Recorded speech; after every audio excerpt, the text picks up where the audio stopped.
ఈరోజు నేను మీతో ఒక చిన్న వాక్యం షేర్ చేసుకుంటాను. ఇస్రాయేల్ దేశంలో ఒక రాజు ఉండేవాళ్ళు. ఆయన పేరు హిజ్కియా. అయితే ఆయనకి ఒక సమయంలో ఒక మరణకరమైన రోగం వచ్చింది. ఆ రోగం ఎప్పుడైతే అతనికి కలిగిందో అప్పుడు ఆయన యొద్దకి దేవుడు ఒక ప్రవక్తని పంపించారు. ఆయన యెషయా ప్రవక్త. చాలా గొప్ప ప్రాఫిట్ అన్నమాట. ప్రవక్త అంటే ఎవరంటే దేవునికి మనుషులకు మధ్య మీడియేట్ చేస్తూ ఉంటారు వీళ్ళు. ప్రవక్తకి చెప్పకుండా దేవుడు ఏమీ చేయరు. ప్రవక్తకి అన్నీ దేవుడు రివీల్ చేస్తారు. అటువంటి ప్రవక్తని దేవుడు హిజ్కియా రాజు యొద్దకు పంపించారు.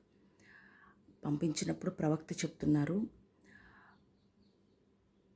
రాజా, నీవు మరణమవబోచున్నావు, కాబట్టి నీవు బ్రతకవు కనుక నీవు నీ ఇల్లు చక్కబెట్టుకోమని దేవుడు సెలవిస్తున్నారని చెప్పారు. గాడ్ ఏం చెప్పమన్నారో ప్రవక్త వచ్చి అవే మాటలు ఈ రాజుతో చెప్పారు. అది ఎంత బ్యాడ్ న్యూస్ కదా. అసలు ఆ మాట విన్నాక మనకి హోప్ అనేది ఉండదు, నిరీక్షణ ఉండదు. ప్రాఫిట్ చెప్పిన వెంటనే అంటే అది అల్టిమేట్ వార్నింగ్ అన్నమాట అతనికి, ఇంకా అతను చనిపోబోతున్నాడని.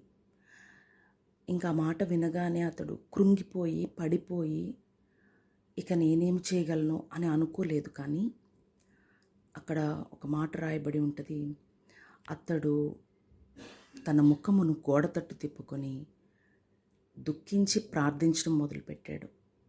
ఇశ్రాయేలు పరిశుద్ధ దేవునికి ప్రార్థించడం మొదలుపెట్టాడు. దేవా, యథార్థ హృదయుడినై సత్యముతో నేను నీ సన్నిధిని ఎట్లు ప్రవర్తించెదనో, నీ దృష్టికి అనుకూలముగా సమస్తమును నేను ఎట్లు జరిగించెదనో ఒక్కసారి కృపతో జ్ఞాపకం చేసుకోమని హిజ్కియా రాజు దేవుణ్ణి ప్రార్థిస్తున్నారు. అక్కడ క్లియర్గా రాయబడి ఉంటుంది, అతడు కన్నీటితో దేవుని ఎదుట ప్రార్థించారంట. ఏం చేస్తున్నారు? గోడ తట్టు ముఖము తిప్పుకొని కన్నీటితో ప్రార్థించడం మొదలుపెట్టారు. ఒక దుర్వార్త విన్నప్పుడు, ఒక బ్యాడ్ న్యూస్ ఏదైనా మనం విన్నప్పుడు, మన బాస్ కానీ ఏమన్నా మనతో చెప్పినప్పుడు, మన డాక్టర్ ఏమన్నా చెప్పినప్పుడు కృంగిపోని అవసరం లేదు. అతడు కృంగిపోయి కింద పడిపోయి ఓహో ఇంకా నేను చనిపోతానన్నమాట అనుకోలేదు. అక్కడికి వచ్చి చెప్పింది ఒక గొప్ప ప్రవక్త చెప్పారు.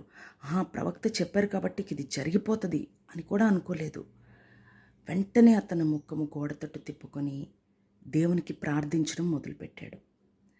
ఎలా ప్రార్థిస్తున్నారు అంటే కన్నీటితో ప్రార్థిస్తున్నారు. నేను చేసిన కార్యాలన్నీ, నా యథార్థత, సత్యముతో నేను ప్రవర్తించిన నా స్థితి అంతా ఒక్కసారి చూడు ప్రభువా అని కన్నీటితో ప్రార్థించాడు.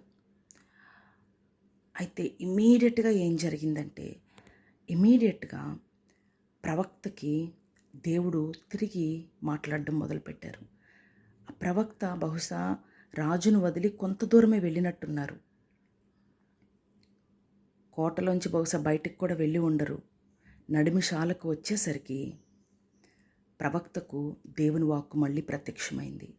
ఆయన చెప్తున్నారు, నువ్వు తిరిగి వెళ్ళు, రాజు యొద్దకు వెళ్ళు, వెళ్ళి ఈ మాటలు ప్రకటించమన్నారు.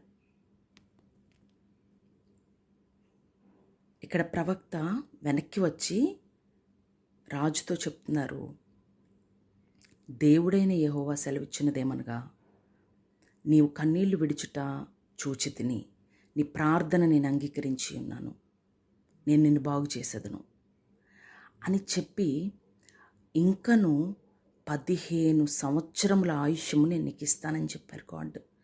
అతను అప్పటికి అప్పుడే చనిపోవలసిన వ్యక్తి 15 years గాడ్ అతనికి లైఫ్ ఎక్స్టెండ్ చేశారు. అది ఒక్కటే కాదు, అతన్ని బాధ పెడుతున్న శత్రువుల నుంచి, అతన్ని బాధ పెడుతున్న ఎనిమీస్ నుంచి నీకు విడుదలను కలుగు చేయబోతున్నాను, వారు నిన్నెంత మాత్రము హాని చేయలేరు అని దేవుడు 2 రకాల దీవెనని హిజ్కియా రాజు మీద కుమ్మరించారు. ఒక మాట గ్రహిద్దాం మనము. ఈ వాక్య భాగము మనకెంతవరకు అర్థమైంది? ఒక అల్టిమేట్ అథారిటీలో ఉన్న వ్యక్తులు కానీ, ఒక అల్టిమేట్ పవర్, మీకు వచ్చే కొన్ని రిపోర్ట్స్, మీ ఉద్యోగాల్లో బాస్ చెప్పే అల్టిమేట్ వార్నింగ్, పెద్ద పెద్ద డాక్టర్స్, ఇంకా వాళ్ళని మించిన వాళ్ళు లేరు ఈ లోకంలో అన్నవాళ్ళు చెప్పే మాట, ఈ మాటలన్నిటికీ పైగా ఇంకొక మాట ఉంది. అదే దేవుని మాట. ఒక్కసారి ఈ మాట గ్రహిద్దాము. మీరు ఏ స్థితిలో ఉన్నారో, ఉద్యోగము నిలబడలేని స్థితిలో ఉన్నారా? ఆరోగ్యము షాటర్ అయిపోయిన స్థితిలో ఉన్నారా? ఇంకా హోప్ లేదని డాక్టర్ చెప్పారా? బాస్ ఇంకా మేము మీకు ఇంకా సహాయం చేయలేమని చెప్పారా? అప్పుల విషయంలో మీరు కొట్టబడుతున్నారా? ఒక విషయం కాదండి, ఏ విషయంలోనైనా ఈ మాటలన్నిటికీ పైగా ఇంకొక గొప్ప మాట దేవుడు పంపగలరు. మీరు కార్చే ప్రతి కన్నీటి బొట్టు ఆయన యొద్ద ఉంటుందంట. మీ కన్నీటికి ఒక వాల్యూ ఉంది. మీకు ఈ విషయం తెలుసో తెలియదో, ఎక్కడెక్కడికో వెళ్తున్నారేమో, ఎన్నో రిచువల్స్ చేస్తున్నారేమో, ఎంతో కన్నీరు మీరు కార్చి ఉంటారు. ఒక్కసారి దేవుని యొద్దకు రండి. ఎంతో గ్రేషియస్ గాడ్ ఆయన. మీ కన్నీరు చూసినప్పుడు ఆయన కదిలిపోతారు. మీ కన్నీరు చూసినప్పుడు ఆయన చేద్దాం అనుకున్న కీడు చేయక మానుకునే దేవుడు. వెంటనే చూసారా, యెషయా ప్రవక్తని వెంటనే వెనక్కి పంపారు. సో ఒక్కసారి మీ హృదయాలు దేవుని తట్టు తిప్పండి. ఇది క్రిస్టియన్స్కా లేక వేరే మతం వాళ్ళకా, ఈ మాటలు దయచేసి కంప్లీట్గా ఇగ్నోర్ చేయండి. మనకిప్పుడు చాలా అవసరత. ఇప్పుడున్న పాండమిక్లో, లేకపోతే ఇప్పుడున్న ఉద్యోగాల పరిస్థితులు, ఉద్యోగ స్థితి ఏ విధంగా ఉంది, ప్రైవేట్ జాబ్స్లో ఉన్నవాళ్ళు, ఆరోగ్య స్థితి చాలా చాలా డిటీరియరేట్ అయిన వాళ్ళు అందరికీ కూడా గొప్ప శుభవర్తమానం ఇది. ఎవరెవరి దగ్గరకు మీరు వెళ్ళనక్కర్లేదు. ఎవరెవరినో చూసి గాబరా పడనక్కర్లేదు. వాళ్ళు ఇక ఇది జరగదు అని పాపం వాళ్ళు ఏం చేయలేరు. చెప్పమన్నప్పుడు వాళ్ళు చెప్పాలి. ఇక ఇక మీకు హోప్ లేదండి అని వాళ్ళు చెప్పినప్పుడు కృంగిపోకండి. Still there is hope for you. Still there is hope for you. దేవుడు ఇంకను జీవించుచున్న దేవుడు. యేసుక్రీస్తు ప్రభువు ఇంకను జీవించుచున్నారు. మీరు చేయవలసిందల్లా ఒకే ఒక పని. మనకు తెలుసు కదా, ఎవరైనా మంచి డాక్టర్ వచ్చినప్పుడు ఆయన బాగా చూస్తారా అని అడిగి మనము వాళ్ళ దగ్గరికి వెళ్తాము. అలాగే ఈరోజు నేను మీ వద్దకు ఒకే మాట తీసుకొని వచ్చాను. యేసుక్రీస్తు నిజమైన దేవుడు. ఎవరు ఈయన దగ్గరకు వస్తారో తప్పక విడుదల పొందుతారు, తప్పక స్వస్థత పొందుతారు. మనం చేయవలసిందల్లా ఒకే చిన్న పని, విశ్వాసం ఉంచడము. ఆయన యందు విశ్వాసం ఉంచడము. మనకి చాలామంది చెప్తారు, ఇక్కడ జాబ్ ఉంది అంటే వెళ్తాము, లేక ఈ బాస్ చాలా మంచివాళ్ళు అంటే అక్కడికి వెళ్తాము, లేదు ఈ డాక్టర్ చాలా మంచివాళ్ళు అని అంటే అక్కడికి వెళ్ళడానికి ట్రై చేస్తాము. అయితే ఈరోజు నిజంగా మీ వద్దకు ఈ గొప్ప దేవుణ్ణి తీసుకొని నేను వచ్చాను. యేసుక్రీస్తు నామంలో జీసస్ని ఎవరు రిసీవ్ చేసుకుంటారో ఈ గొప్ప ప్రావిజన్ వాళ్ళు పొందుకుంటారు. ఏవేవో మీరు చేయనక్కర్లేదు. మీ హృదయమందు విశ్వసించి మీ నోటితో పలికితే చాలు, ఈ కార్యములన్నీ జరుగుతాయి. 2వ రాజుల గ్రంథం 20వ అధ్యాయంలో హిజ్కియా రాజు గురించి రాయబడి ఉంది. బైబిల్లో రాయబడి ఉంది అంటే అది మనకెంతో హోప్ కలుగు చేస్తుంది. ఇది ఎందుకు రాయించారు దేవుడు అని అంటే, మనం ఎక్కడ కృంగిపోయి ఉన్నామో ఇది చదివినప్పుడు దేవుడు నాకు కూడా సహాయం చేయగలరు అని మనము ధైర్యం తెచ్చుకొని మనలో మనం లేవనెత్తుకుంటామని. నాతో కూడా కలిసి మీరు ఈ చిన్న ప్రార్థనలో ఏకీభవించండి. దేవుడు మీకు తప్పక సహాయం చేస్తారు. ప్రియమైన పరలోకపు తండ్రి, మీరు మా కొరకు యేసుక్రీస్తును ఈ లోకంలోనికి పంపినందుకు వందనాలు. యేసుక్రీస్తు మా అందరి పాపములు, శాపములు, అపరాధములు, దోషములు, మాలో ఏవేవి అడ్డుగా ఉన్నవో వాటన్నిటినీ సిలువ మీద భరించి ఆయన చనిపోయి తిరిగి 3వ దినమున లేచి విజయోత్సవంతో నాయన మీ వద్దకు వచ్చి ఉన్నారు. పరలోకంలో ఆసీనుడై ఉన్నారు నాయన. ఈ దేవుణ్ణి మేము మా హృదయంలోనికి ఆహ్వానిస్తున్నాము. యేసుక్రీస్తుని మా హృదయంలోనికి ఆహ్వానిస్తున్నాము.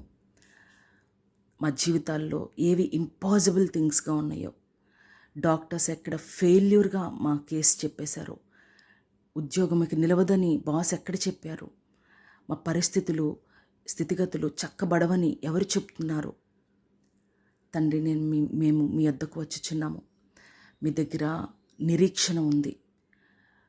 అందరి మాటలకు పైగా నీ మాట ఉంది. ఈ దేవుణ్ణి మేము మా హృదయంలోనికి ఆహ్వానించుకొంచుండగా మా పాపములు, మా దోషములు నీ పరిశుద్ధ రక్తంలో కడిగి శుద్ధి చేయమని నాయన, ఎప్పుడైతే మేము కడగబడతామో మీ బిడ్డలుగా నాయన మీరు మమ్మల్ని అంగీకరిస్తున్నారు. జీసస్ నేమ్లో స్వస్థత, విడుదల, విమోచన, రక్షణ మేము పొందుకున్నట్లు సహాయం చేయండి. మా సోల్ని నాయన సేవ్ చేయండి నాయన. మా ఆత్మ విడిచిపెట్టబడుకున్నట్లు, పరలోకంలోనికి మేము ప్రవేశించినట్లు యేసు నామాన్ని నాయన మేము అంగీకరిస్తున్నాము. జీసస్ ఈజ్ లార్డ్ అని ఒప్పుకొనిచు తండ్రి, మమ్మల్ని ఈ గొప్ప విడుదలలోనికి, ఈ గొప్ప నిరీక్షణలోనికి నడిపించమని యేసుక్రీస్తు నామంలో ప్రార్థించి వేడుకొనిచున్నాము తండ్రి. ఆమేన్. ఈ ప్రార్థన నాతో కూడా చేసి ఉన్నారు. ఒక్క మాట బైబిల్ చెప్తుంది. కీర్తనల గ్రంథము 56వ అధ్యాయము 8-9 వచనాల్లో, నా కన్నీళ్ళు నీ బుడ్డిలో ఉంచబడి ఉన్నవి, అవి నీ కవిలిలో కనబడును కదా. నేను మొర్రపెట్టు దినమున నా శత్రువులు వెనుకకు తిరుగుదురు. ఈ మాట బైబిల్లో ఉంది. ఈ మాట మీరు తప్పక తీసుకోండి. ఎందుకనంటే మీరు కన్నీటితో చేసే ప్రతి ప్రార్థన, కన్నీటితో యేసయ్యా నాకు సహాయం చేయని హిజ్కియా రాజు చాలా చిన్న ప్రార్థన చేశారు. పెద్దది కూడా చేయలేదు, చిన్న ప్రార్థన. గోడ తట్టు ముఖం తిప్పుకొని ఆయన చేసిన చిన్న ప్రార్థన అతన్ని రక్షించింది. మీరు ఎక్కడ ఉన్నా, రోడ్డు మీద ఉన్నా, మీ ఆఫీస్లో ఉన్నా, నిజంగా సిక్ బెడ్ మీద ఉన్నా, మీరు నిజంగా దేవుని తట్టు తిరిగి మీరు చేసే చిన్న కన్నీటి ప్రార్థన, మీ కన్నీరంట దేవుని దగ్గర ఒక బుడ్డిలో దాచబడి ఉంటవి. మీ కన్నీరు వ్యర్థంగా పోదు. మీ మీ మీ కన్నీళ్ళు అంటే మీ tears, they are so valuable in God sight. ఎవరు చూడట్లేదు అనుకుంటున్నారేమో, దేవుడు మీ కన్నీళ్ళు చూస్తున్నారు. ఆయన మీ కన్నీళ్ళు తుడిచివేయబోతున్నారు. నువ్వు మొర్రపెట్టు దినమున అక్కడ మీకు విడుదల ఒకటే కాదు, కానీ మీ శత్రువుల నుంచి కంప్లీట్గా ప్రొటెక్షన్ కూడా దేవుడిస్తానంటున్నారు. దయచేసి మాటలు గ్రహించి జీసస్ని మీ హృదయంలోనికి ఆహ్వానించండి. Praise the lord.